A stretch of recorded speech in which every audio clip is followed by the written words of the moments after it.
All right, let's jump right into this. Welcome to another explainer. Today, we're setting the stage to decode a deeply symbolic, frankly fascinating ancient text. We're talking about the book of Ezekiel.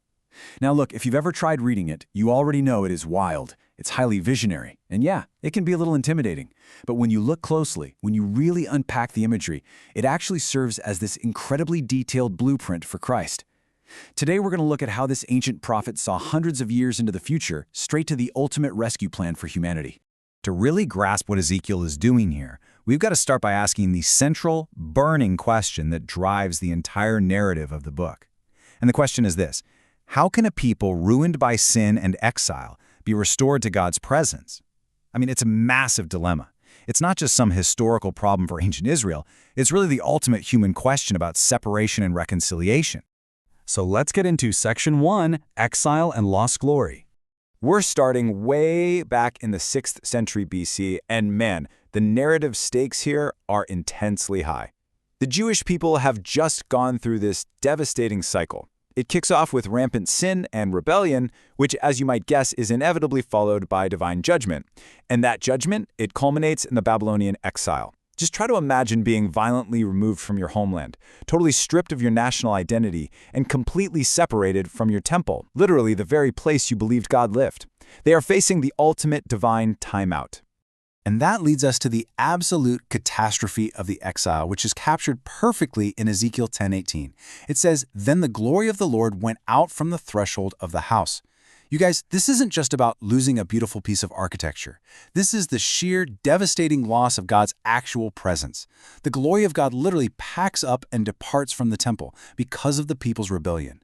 It is absolutely the darkest moment imaginable for them. But, and this is a huge but, God doesn't leave them in the dark forever. Centuries later, we get this stunning reversal in John 1:14, "And the Word became flesh and dwelt among us, and we have seen His glory." This is incredible, right? Jesus is the visible, walking, talking return of God's glory. The divine presence they lost back in the exile, it comes right back to them, but this time in human form.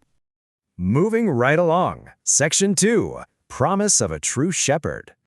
You see, part of the reason Israel ended up in this catastrophic exile in the first place was because of corrupt, selfish leaders.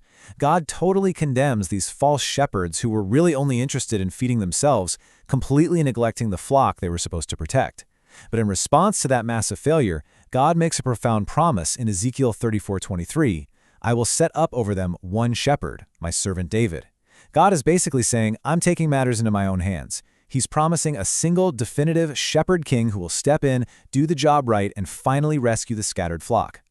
And boom, here is the stunning fulfillment in the New Testament. In John 10:11, Jesus stands right up and declares, "I am the good shepherd." He is actively, intentionally stepping right into Ezekiel's exact prophecy. Unlike the corrupt leaders of the past, Jesus actively seeks the lost, he faithfully feeds his sheep, and most incredibly, he voluntarily lays down his own life to save them. That brings us to Section 3, Breath for Dry Bones. Let's look at this famous vision. I want you to really picture this. Imagine walking through a massive valley completely filled with sun-bleached, scattered, dry bones. No life, no hope, absolutely no future. It is a visceral, deeply unsettling picture of absolute spiritual death.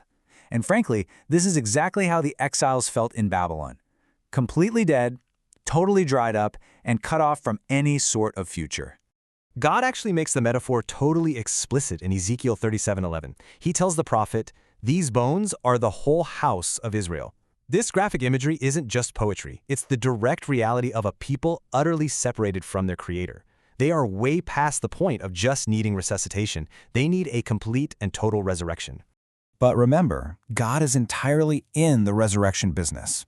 In John 5:25, Jesus says, "The hour is coming when the dead will hear the voice of the Son of God, and those who hear will live." Christ's voice is literally the very breath that rushes into that valley of death. He speaks, and spiritual life just comes flooding right back into the dead. It's absolutely electric. And this perfectly illustrates the massive redemptive shift we've been tracking. Just look at the contrast.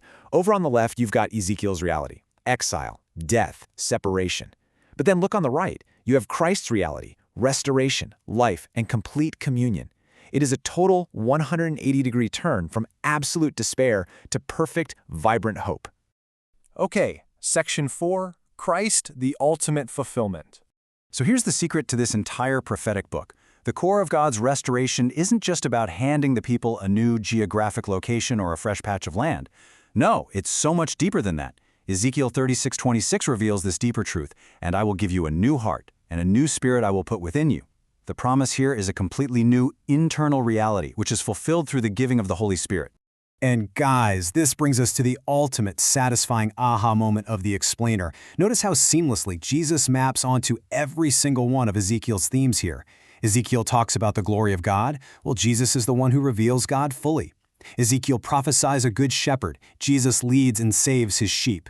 Ezekiel sees the giver of new life raising those dry bones. Jesus literally raises the spiritually dead. And finally, Ezekiel envisions a true temple. Jesus is the ultimate reality of God dwelling right here with his people. I mean, the logic is just flawless. Which leads us to our final part, Section 5, Hope for Our Hearts. So what's the crucial takeaway from this ancient blueprint? It's a message of immediate, profound hope. First, the text argues that humanity doesn't just need some self-improvement project, we require entirely new hearts, which Christ provides. Second, it implies no one, and I mean no one, is too spiritually dead for God. That valley of dry bones, it's a reminder of God's incredible resurrection power today. Third, it outlines that Christ faithfully seeks and keeps his people. He's not going to lose you. And fourth, it declares that God now dwells with humanity permanently through Christ. Think back to that devastating moment in chapter 10 when the glory of God actually left the temple. Now contrast that tragic loss with this ultimate, permanent promise in Revelation 21:3. Behold, the dwelling place of God is with man. God isn't leaving ever again. Because of Christ, that distance is completely and permanently gone. Which leaves us with this final provocative thought. Ezekiel's completely dead, dry bones heard the powerful voice of God and they lived again. So here's the question I want you to take away from this explainer today. Is your heart listening for the Good Shepherd today? Thanks so much for exploring this amazing text with me. Keep seeking the truth, and I'll catch you next time.